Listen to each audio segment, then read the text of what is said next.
This video is a response to an open tag that's been going around about showing your modern traditionals. So these are the two knives that got me into traditionals. Going back to January, I really wasn't into traditionals. I had just about all my knives were modern folders, ones that could be flicked open and closed one-handed and it have a pocket clip. I wanted to try some traditionals. The folder world has been getting kind of stagnant. It's been getting boring. It's just more the same old, releasing knives with different steels in them. Spyderco's doing sprint runs. Benchco's doing similar things. They're not calling them that, but they're releasing knives with different steels and different handle materials. So it's just more themes on existing products. It's pretty much stale. And the knife community is not that great. This small little niche community for traditionals is a great community with a lot of really good people in it. So I was attracted to trying traditionals. I used them as a kid, but it's been 40 years since I've used a traditional knife, as a daily carry.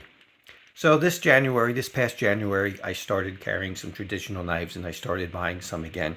But what I started with was these modern traditionals.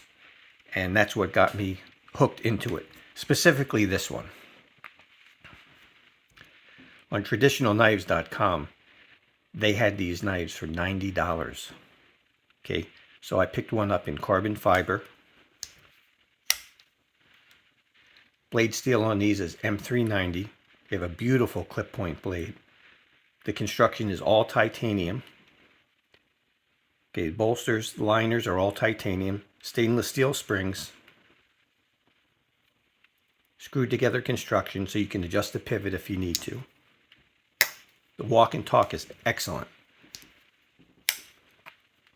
And on this side you have a really nice Wharncliffe blade. So this knife has been so useful in carry. I actually haven't carried this one. I got this one and I played with it for a little bit. I liked it so much, I decided to get a second one.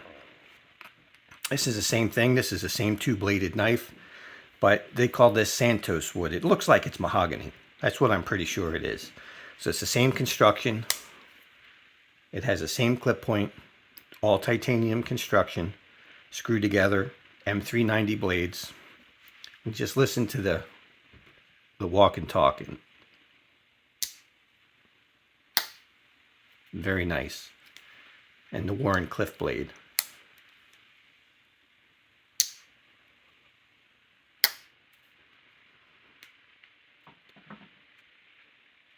So once I had these two knives, and as you can see, this one I've used a lot. I put my own edge on it. You can see the difference. Just look at the difference in the size of the edge bevel with my edge versus a factory edge. See how small that edge bevel is? These are probably close to 20 degrees per side. And this edge I put on here is going to be around 14 degrees per side.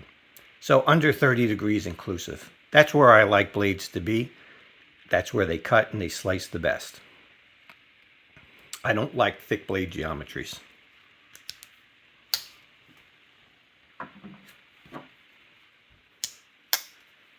And it all depends on the steel.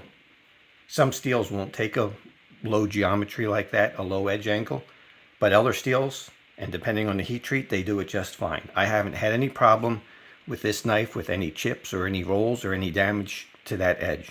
So that's worked out great for me. So let's move on to the next pair. After these, I became interested in the Ohio Riverjacks. These are also all titanium construction with M390 blades. The first one I got was this clip point. Well, it really wasn't a clip point, it was a spear point. I ground this one down and turned it into a clip point. To me, having that point on the blade is more useful. So I was really happy with this knife. They're very thin. Listen to the walk and talk on these. These have a stronger pull and more defined stops than the lion steels do. They make excellent work knives.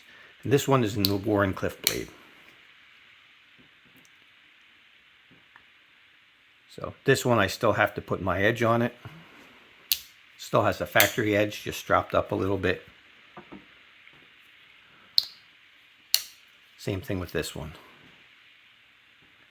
They came very sharp. So you didn't actually have to put an edge on it. You could just use it right out of the box.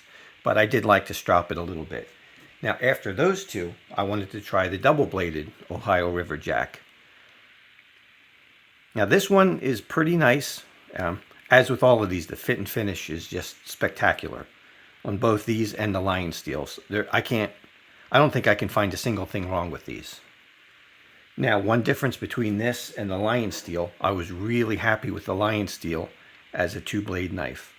But you can see the Ohio River Jack is quite a bit thicker, and that is very noticeable in the pocket. This carries beautifully.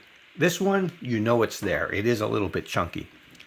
But these are extremely heavy-duty knives, and they're built for hard work. This has the same Wharncliffe blade as this one here with the green micarta scales. And then it also had spear point. But this one I did something a little bit different too. I made this a clip point, but as you can see, I rounded this off a little bit. On the other one here, I just made it straight. So you can see the difference in those two. I like the looks of this one a lot better.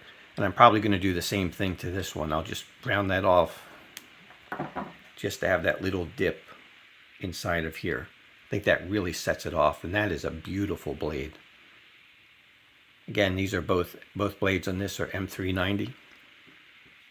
And these make great work knives. Very heavy duty, very strong pulls. You don't have to worry about these things closing on you. As a matter of fact, I had to leave this one sit open about like that to put pressure on the spring, and I left it like that for a couple weeks just to take maybe a pound or so off of it. So these are very stiff. They're excellent. Once you use them for a while like this, they do get broken in. So out of the three, my favorite is this one. My second favorite is the Wharncliffe, and this would be in third place. So let's move on to what I got next. And by the way, you see here's Randy WSG's sticker, and these are his knife stands that he sent me. So I figure we'll show off those knife stands a little bit more. These are the next two that I got as far as modern traditionals. I was on Civivi's site looking for some pocket clips, and I came across this. They were selling these for $35. It was a blowout sale. This is a front flipper in S35 VN. These, like I said, these were $35. That's all they were for a knife with micarta scales and S35 VN. No springs, you can see right through it. So why do I call this a modern traditional? Look. It's a slip joint. It uses the detent to hold it open instead of a spring. But it is still essentially a slip joint, just with a slightly different mechanism. So I put this in the class of a modern traditional also. And this gives you the advantage of having a pocket clip. And one thing I really do like is how they did this front flipper. That doesn't stick out into your pocket. Most flippers, stick way out of the knife and they really change the profile, where this one doesn't. It stays within the lines of the knife, and it is also super easy to flick. It just works beautifully. I wish more flippers would use this style tab. I really, really like that a lot. And then the other knife is this Kershaw. This is a slip joint. See, it's got a half stop. This is another knife that's only about $30. Doesn't have a pocket clip, but it uses modern materials.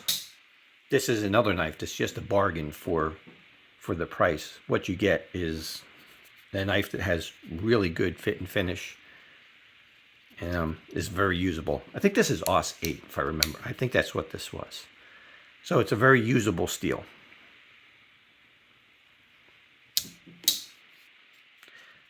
So from there, it opened up the rabbit hole, and I started getting case knives, and I have a bunch of them now.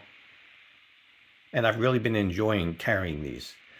Just for example, I did the 30-day challenge where I didn't carry a modern knife at all. And I didn't even miss it. There's not one day of the 30-day challenge that I even missed it. And I'm still not carrying modern knives. I'm still sticking with the traditionals.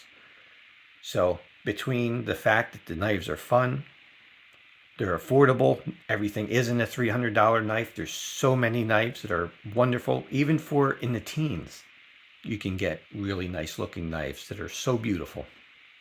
Yes, they do use older steels, but there's nothing wrong with older steels. There's nothing wrong with steels like 1095 or with 420 HC. They'll get you through a day, no problem at all. And then they're easy to touch up and easy to keep sharp. All you have to do is a few strokes on a ceramic or on a strop, and you're ready to go. It sure beats having to do a lot of maintenance on a steel that's supposedly a lot more modern. So I think that's it for the moderns. I do have a couple other modern traditionals, but these are the ones that got me into traditional knives. These were the stepping stone. I ended up with these first as a way to get into a traditional, but not give up all of the modern conveniences, all of the modern materials. But as things progressed, I prefer the bone. I really enjoy having knives with bone handles. I like the natural materials. And one of the things that traditional knives let me do is get back into carrying leather products again and making my own leather products, which is something that I also find very enjoyable. So overall, the whole package of switching from modern knives to traditionals gave me a lot of enjoyment. Not just in carrying and using the knives, but in making the slips and pocket organizers and stuff like that to carry the knives and organize other gear. It's just been a very, very rewarding and satisfying thing to do. And I'm actually looking at selling a bunch of my modern knives and just keeping, a selection of the ones that I really like to have. So I think I'll wrap up that video with this, and I'll let you go, and we'll see you next time.